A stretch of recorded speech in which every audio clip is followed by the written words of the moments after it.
I'm Ringer, and this is my prospecting journal. Come on, let's go prospecting.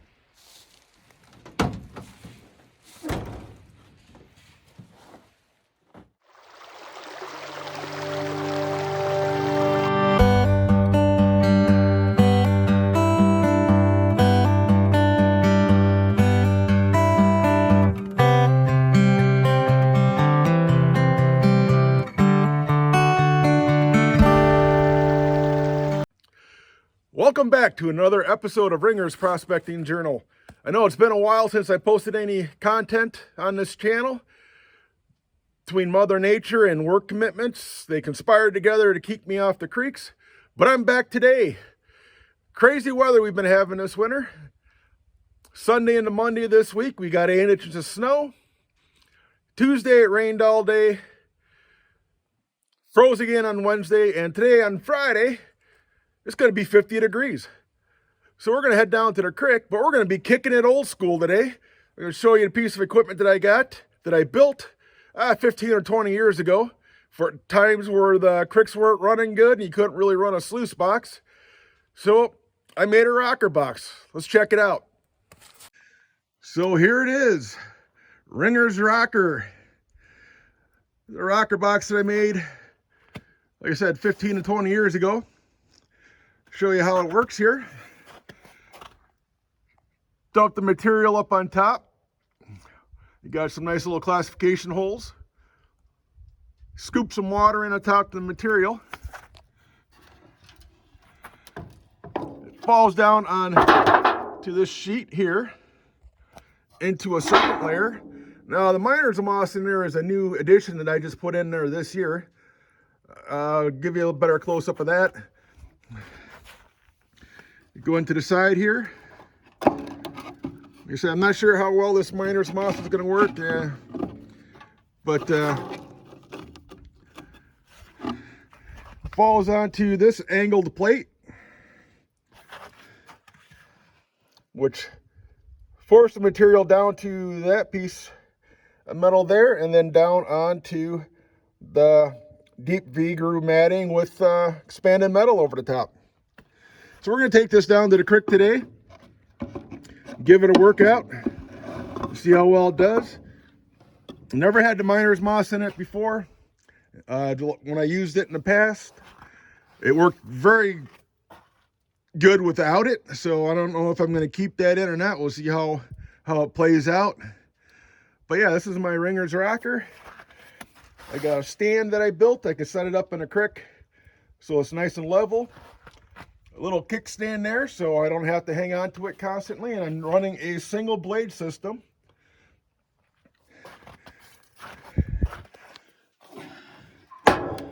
You got the top hatch where you put the material is on a hinge system.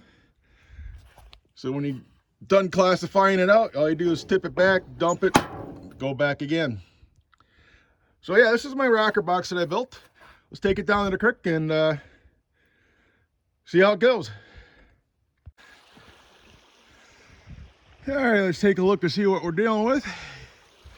We got a lot of snow yet on the ground. Well, not a lot, a couple inches of snow still on the ground.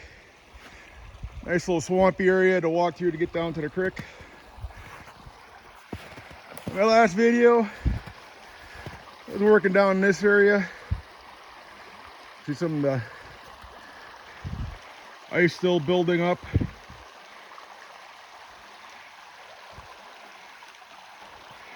But today with the rocker box, we're going to be working down in this area. Walked down there, checked it out. Broke up some of the ice shelves along the edge so I can get access to the material. So I'll get the equipment down there, get it set up, and show you how it all works.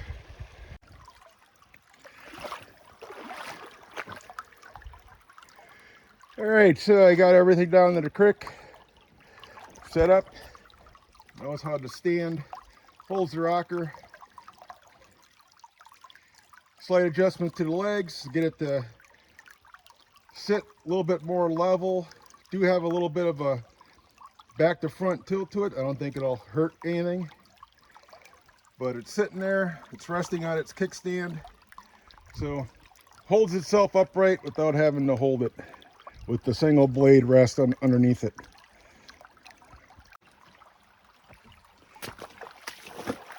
All right, let me show you how I'm going to do this. So if you notice, all right, let me show you how I'm going to do this. If you notice, the crick here comes down around through this S-turns. Got an inside bend here, comes through right along the edge. This little corner here creates a little back eddy, so I'm going to go from just behind the shovel there, right along the edge, see if we can find some of the gold. Now, where the rocker box is set up, this is that rock bar that I worked the first video that I did out here. It is frozen solid, so had to bust off some ice shelves along the side here and across the rock bar here to be able to get this set up, but we're going to give this a try and see what happens. So I'm going to start off digging right, I said, right behind the shovel there, and then work my way along the edge. The way this system works, take your shovel material. Now I'm going to classify this down. Basically what I have is a old grill from a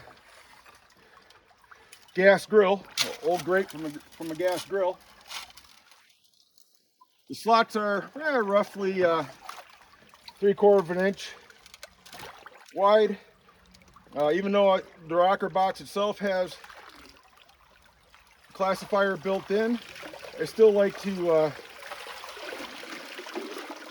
get this stuff classified down to about 3/4 of an inch, 1/2 inch material before running it through. Just makes things a lot easier and smoother. But yeah, you just scoop the material up onto the grate there and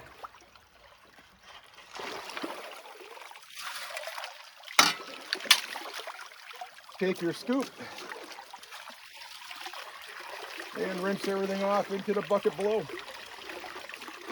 Pretty simple classifier system.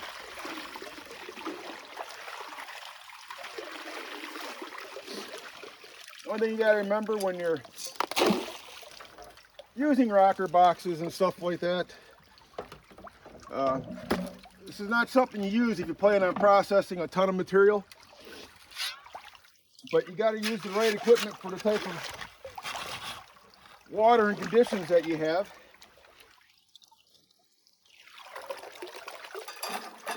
And sometimes a rocker box like this is the only piece of equipment that you can use down on the creek. If you don't have enough water flow to run a sluice box. And of course in Wisconsin you're not allowed to use any type of mechanical devices, no pumps, no high bankers, no self-circulating equipment while you're out on the creek.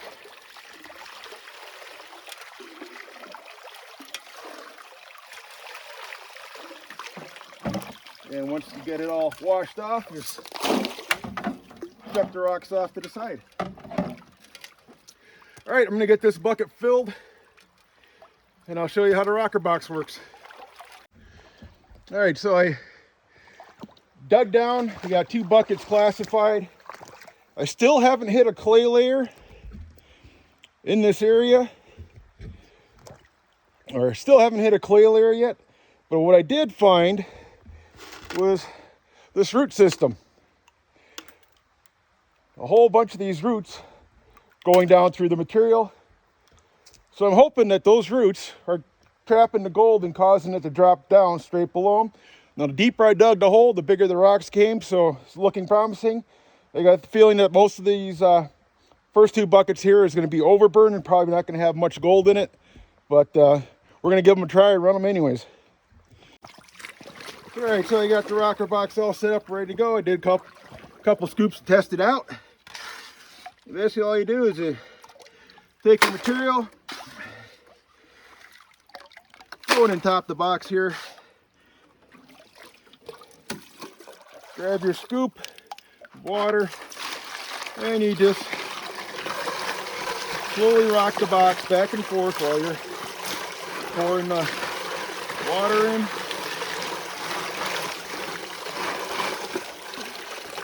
You don't have to do anything too violent. What you do is just clean the material. Once you get it done, flip the lid over, drop it back in place, add more material.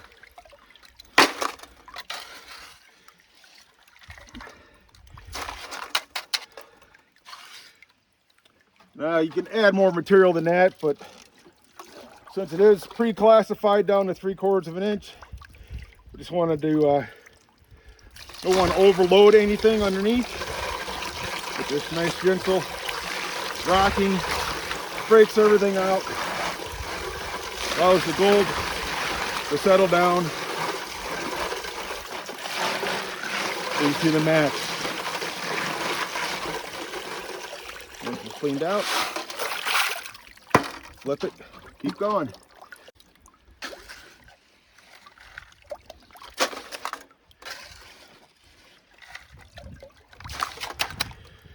Some people may question, well, if it takes so long to run material, why use a rocker box? It seems like it's a lot slower than running a sluice box or whatever.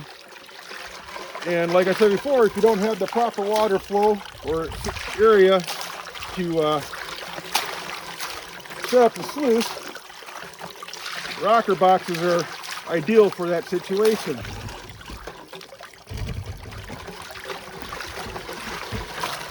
One of the things you got to watch for, though, when you're doing this early spring prospecting, is the ice flows coming down the creek. Almost lost my camera just there. Big, 10-foot ice flow came floating through.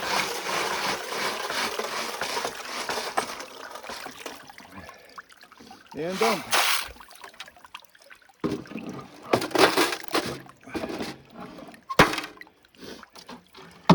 All right. So that's how you use a rocker box, folks. We'll get these buckets run. We'll do a partial cleanup, at least of the miner's moss area. Let's see if we captured any gold. Now, when you're using these types of systems, 90% of your gold should be trapped in the top mat, or in this case, miner's moss. But so we'll check that out, and then we won't check out the deep V matting on the bottom till towards the end of the day. Another thing nice about using rocker boxes, like I said, if you don't have the proper water flow to run a sluice, it's still faster to use a rocker box than to hand pan everything. Now, there's some folks out there that do speed panning and stuff like that. I'll probably beg to differ.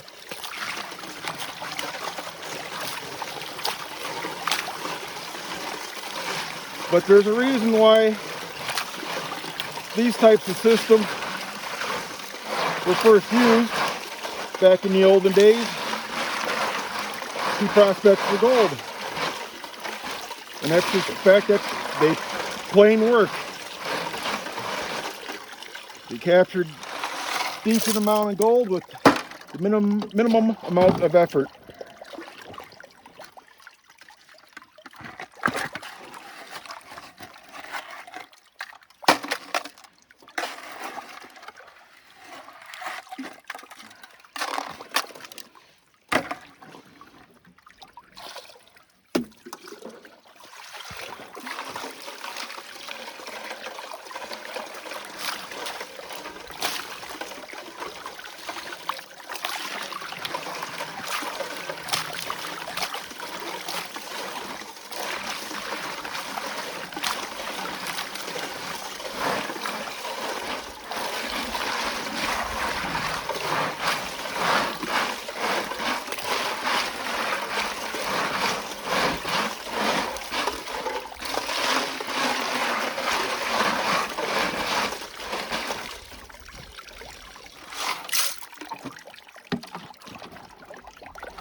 All right, so we got the 2 buckets ran.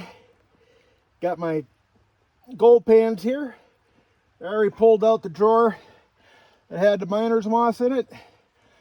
So we'll clean out this top part here. Now underneath the miner's moss, I do have this V-groove matting. We'll just rinse that off and rinse off the stand or the platform.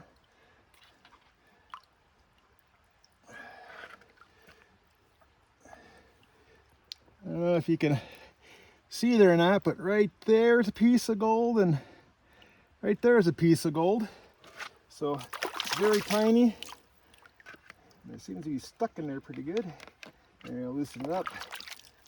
There we go.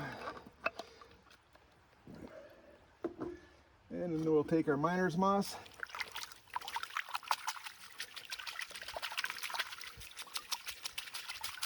And clean that out.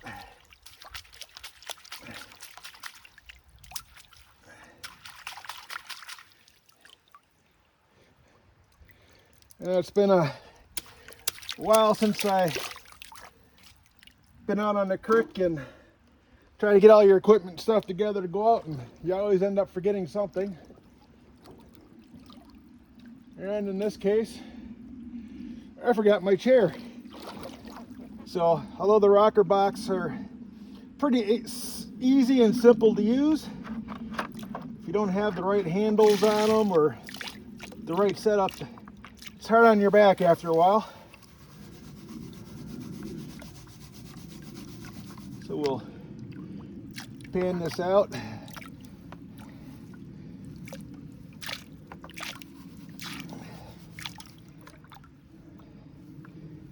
See if we get anything. Just get back.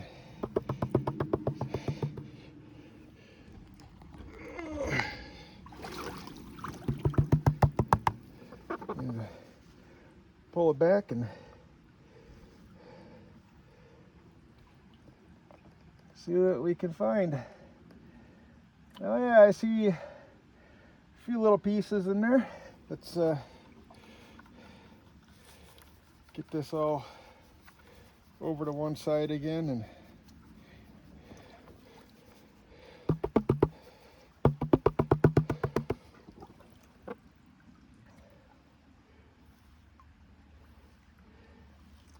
know I don't have any cross-contamination with the miner's moss mat, because that was a brand new piece of miner's moss.